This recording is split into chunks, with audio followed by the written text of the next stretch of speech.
El Señor esté con ustedes. Lectura del Santo Evangelio según San Lucas. Un día estaba Jesús enseñando y estaban sentados unos fariseos y maestros de la ley, venidos de todas las aldeas de Galilea, Judea y Jerusalén, y el poder del Señor estaba con él para realizar curaciones. En esto llegaron unos hombres que traían en una camilla a un hombre paralítico y trataban de introducirlo y colocarlo delante de él. No encontrando por dónde introducirlo a causa del gentío, subieron a la azotea, lo descolgaron con la camilla a través de las tejas y lo pusieron en medio, delante de Jesús. Él, viendo la fe de ellos, dijo: «Hombre, tus pecados están perdonados».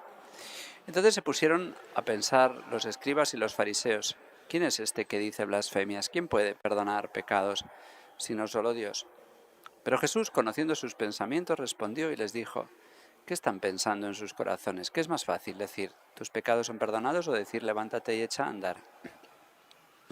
Pues para que vean que el Hijo del Hombre tiene poder en la tierra para perdonar pecados, dijo al paralítico: a ti te lo digo, ponte en pie, toma tu camilla y vete a tu casa. Y al punto, levantándose a la vista de ellos, tomó la camilla donde había estado tendido y se marchó a su casa, dando gloria a Dios. El asombro se apoderó de todos y daban gloria a Dios, y llenos de temor decían: hoy hemos visto maravillas. Palabra del Señor. Per Evangelica dicta deleantur nostra delicta.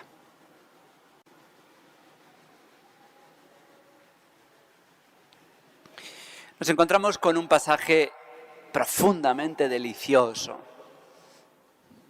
Hoy se nos habla en primer lugar de amistad. 4 amigos están preocupados, les duele la parálisis de un amigo. Un amigo que, por lo que vamos a ver luego, es un gran pecador, tiene pecados graves. No sabemos si eso los amigos lo saben, les importa, no les importa, pero al menos les importa su enfermedad. Y es muy bonito ver que sí les debe importar, porque ellos tienen fe. Jesús va a curar a este paralítico por la fe de ellos. También al centurión curó a su siervo por su amistad, por la amistad que le tenía. Ahora, con esta pornoexégesis que está de moda, pues se nos repite por todas partes que el centurión era homosexual y que amaba mucho al siervo porque era más que amor. Y uno dice: ¿pero de dónde se sacan esta cochinada? O sea, ¿dónde en el Evangelio puede decir algo mínimamente que se parezca a esto? Pero bueno, aquí se hace verdad eso de que felices los limpios de corazón, porque ellos verán a Dios. Los que no son limpios de corazón no pueden ver nada limpio en una amistad, tienen que meter sexo, aunque sea entre personas del mismo sexo. Bueno, es una pena.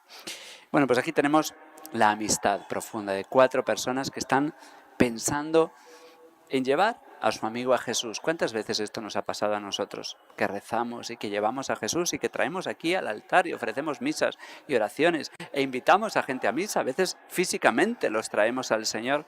Es precioso, y eso al Señor le conmueve mucho, y no debemos dejar de intentarlo una y otra vez, traer al Señor. Pero estos son audaces, porque esa vez no fue fácil. A veces tampoco a nosotros nos es fácil traer a gente a misa. A veces las dificultades no son físicas, sino espirituales, que el enfermo al que amamos no quiere venir a misa. Aquí no sabemos si el paralítico quería o no quería. El caso es que era paralítico y había que llevarlo. Pero la casa estaba llena, y llena de personas importantes, fariseos, saduceos.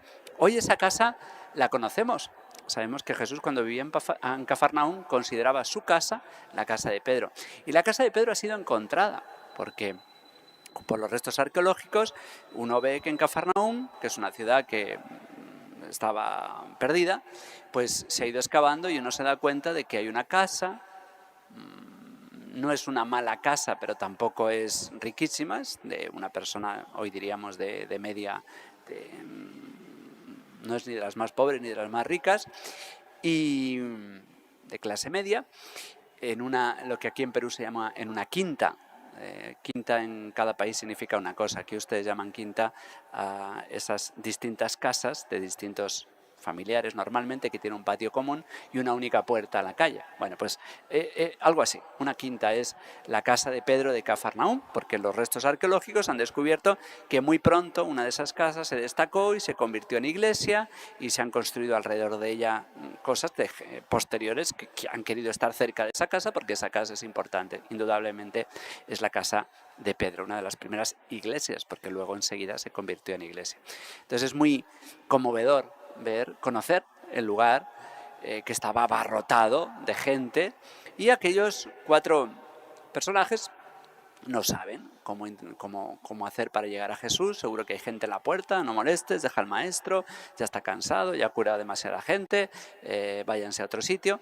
Y entonces tiene la audacia, que no le debió hacer ninguna gracia a Pedro, de subir la escalera. Todas las casas, conocemos muy bien cómo eran las casas en Galilea, y sabemos que estaban construidas con 2 pisos, pero el segundo piso era una terraza, como muchas de nuestras casas aquí en Moyobamba, quedan así abiertas para seguir construyendo, y había una escalera por la parte de fuera.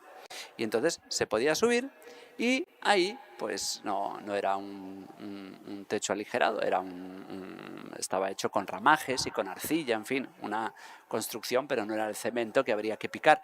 Pero sí había que deshacer, y se tardaba, había que armar barullo.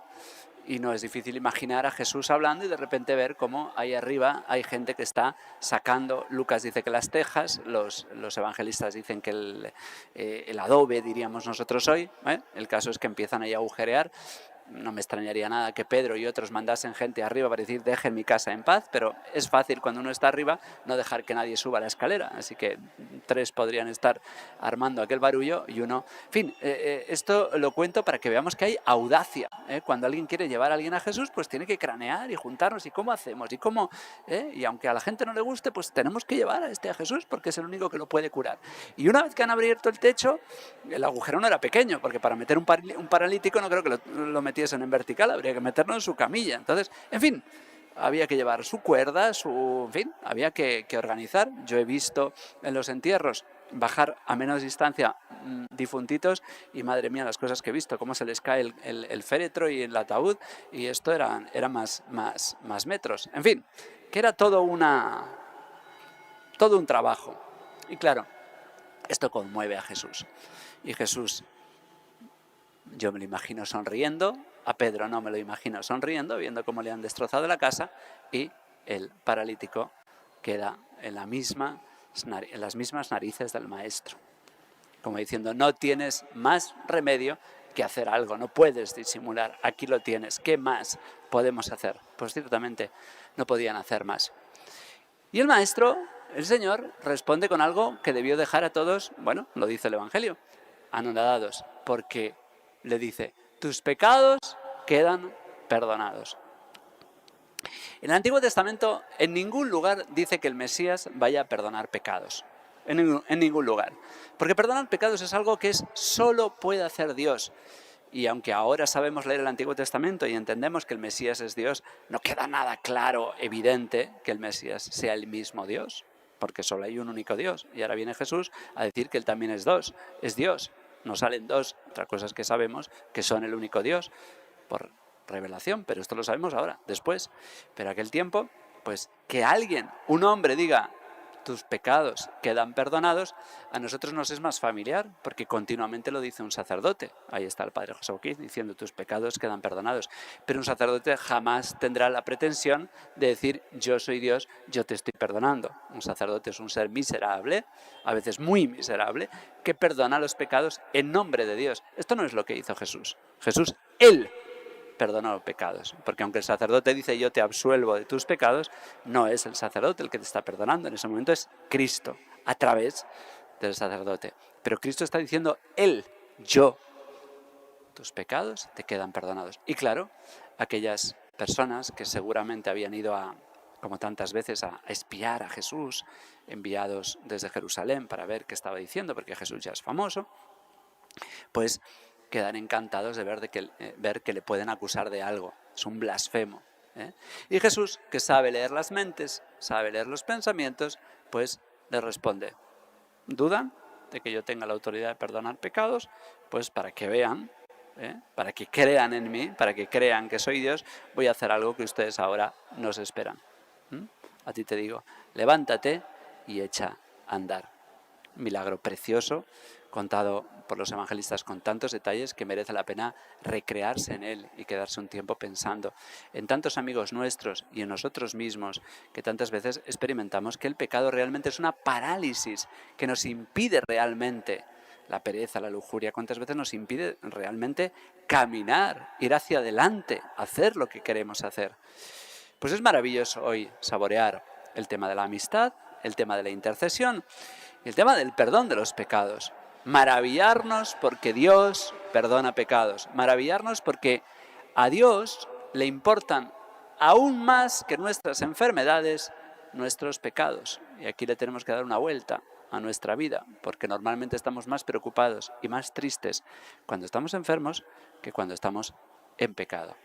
Y últimamente muchos pastores no están ayudando, porque pues ahora se está poniendo de moda en tantos rincones de la iglesia en decir que cualquiera puede comulgar, que no importa, porque la comunión no es para los santos, la comunión es para los pecadores. Comulgamos los pecadores, pero pecadores que tenemos propósito de la enmienda, pecadores que confesamos nuestros pecados, pecadores que primero hemos sido perdonados. No podemos recibir los sacramentos, ni la comunión, ni el bautismo en pecado grave. Porque el bautismo se recibe en pecado, sí, el bautismo se recibe en pecado grave, pero con propósito de la enmienda. Hay unas renuncias, renuncia a Satanás y a sus obras y sus seducciones. Uno no se puede bautizar, así lo ha enseñado siempre la Iglesia, y nadie ahora puede ir contra esa costumbre inveterada, tradicional y lógica, además, de que no podemos cometer el sacrilegio de dar sacramentos a personas que no tienen ninguna intención de cambiar. Distinto es que luego no cambiamos muchas veces, distinto es que volvemos a recaer en nuestros pecados, pero al menos hace falta ese propósito de la enmienda. Ahora está muy de moda hablar de la iglesia samaritana, y qué bonito es, porque el samaritano es un ejemplo, el buen samaritano, un hombre que se preocupa de la situación material de este hombre, del que no se han preocupado ni el sacerdote, ni el levita, ni nadie. Solo un samaritano se ha encargado de curar las heridas de este hombre. Y entonces se habla mucho de iglesia samaritana. Está muy bien, precioso, la iglesia de ser samaritana. Pero ojo, que de tanto repetir esto, a veces nos olvidamos de las heridas del alma y solo nos preocupamos de las del cuerpo. Y queremos limitar a la iglesia a una institución maravillosa, que hace cosas maravillosas como comedores, dispensarios, hospitales, fenomenal. Pero ojo con quedarnos en ser una iglesia samaritana. Hoy deberíamos decir que tenemos que ser una iglesia cafarnaítica, una iglesia que se preocupa más del alma que del cuerpo. Aunque sanar los cuerpos a veces puede ser más urgente, porque una persona muerta de hambre no la puedes evangelizar, primero tienes que dar de comer, pero no porque sea más importante darle de comer, sino porque es más urgente. Pero lo urgente y lo importante no siempre coinciden. Es mucho más importante sanar el alma. Y esto es lo que nos dice hoy el Señor con el paralítico. Cuando le presentan un paralítico, lo que le preocupa a Jesús es que es pecador. Tus pecados te son perdonados. Y para que ustedes vean que tengo ese poder, también, además, como yapa, como plus, como extra, como añadidura, le curo la parálisis, pero no es lo que más le preocupa al Señor. De hecho, el Señor no cura a todos los paralíticos, ni siquiera a todos los paralíticos que se lo piden. No todos los paralíticos que van a Lourdes se sanan. Algunos sí, pero no todos se sanan. Y sin embargo, todos los pecadores paralíticos que pedimos perdón somos perdonados. Por algo será. Pues en este Adviento pidámosle a María Santísima que esta deliciosa escena nos haga recapacitar, nos haga profundizar en lo maravillosa que es la intercesión, lo maravilloso que es la amistad, lo maravilloso que es el perdón de los pecados. Que así sea.